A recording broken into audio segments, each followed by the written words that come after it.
What's up? This is Wesley, bringing you a golden era inspired workout.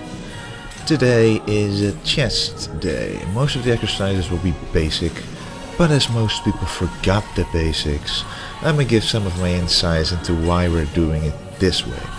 After all, back in the old days, all they did was stick to the basics.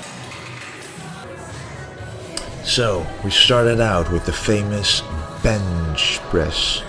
We did this exercise in a pyramid style, which means you do a couple of warm-ups and then start out your first pyramid or working set with 12 reps and end your last set with 6 reps, with increments of 2 after each set. You also of course increase the weight as you progress. I'm showing you basically all the sets we did because it's easier to see it than me just explaining it, but what this pyramid style training does is very simple. It combines the very essence of muscle building. Firstly, you got the volume, which translates to time under tension. Time under tension is one of the muscle building principles now.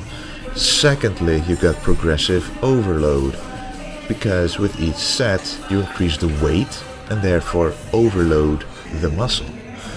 Thirdly, but that's my own personal preference, I go past failure and do a couple of forced reps on the last set. So I make sure that my entire chest has experienced the maximum load of this exercise. Keep in mind though, don't do this with a too heavy of a weight. My recommendation is be able to do at least 4 reps with it, preferably 6, and then let your spotter help you with a couple extra reps, and don't neglect form either.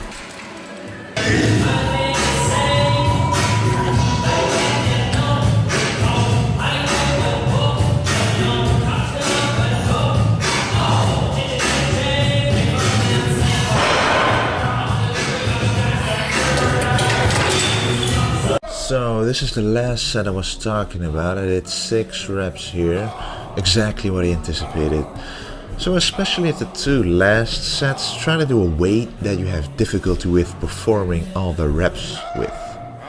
It's important to stay at the limit of what you can do, so that you send a signal to your muscles to grow.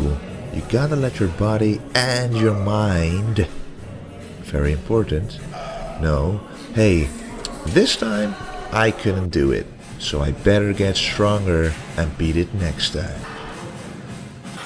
So finally, we arrived at the second exercise. It's a decline dumbbell press, and decline means that it targets the lower pecs mostly. I actually haven't done a decline press in years, although you could say that doing chest dips is comparable to a decline movement.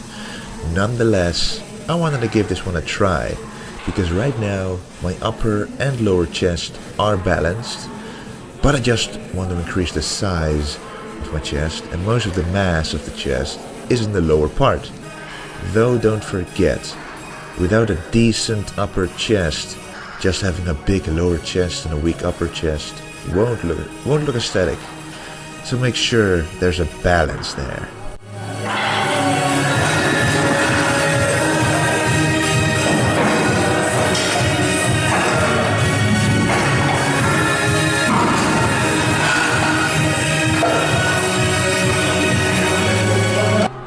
Then we went ahead to do some decline flies. Now, I never did these in my life. I've done plenty of dumbbell flies, just never in this angle, so I was gonna give it a try.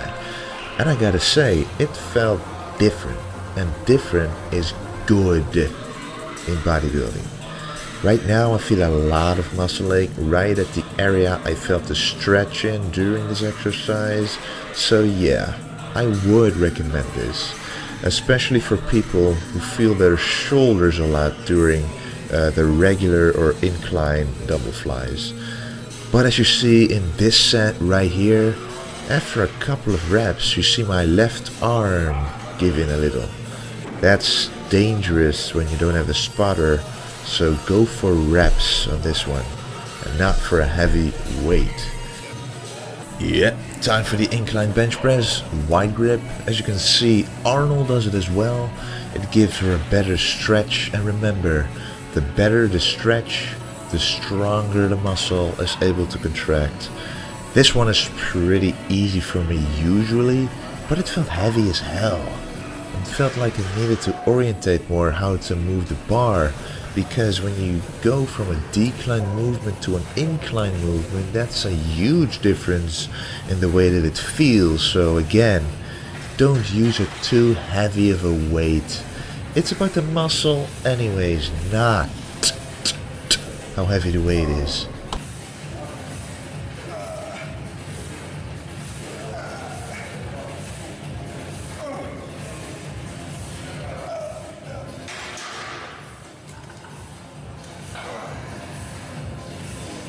Alright, we arrived at the Gironda dips. The difference between this and a regular dip is that you put your legs forward instead of the usual backwards way.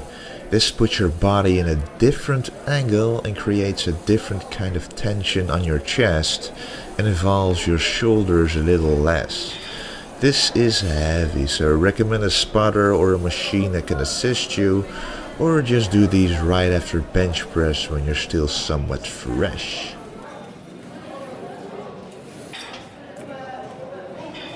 And then the dumbbell pullover, one of the staples of a classic chest workout.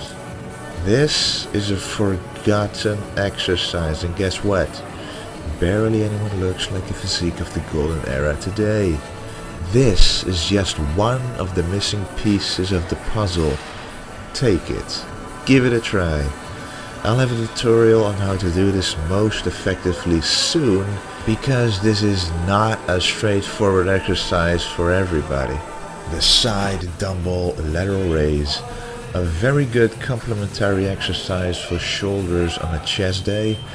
If you do them right, use a light weight and make sure to contract with every rep. This should be enough. Personally, my front delts are developed enough already, mostly because you use a lot of front delts during the chest movements, so all I need is the side and the rear delts to grow. And finally, a row push down for the triceps. Pretty straightforward, except don't forget to push your wrists outwards at the bottom. By the way, I have done a guest appearance at a local Dutch show, so footage of that will be up very soon.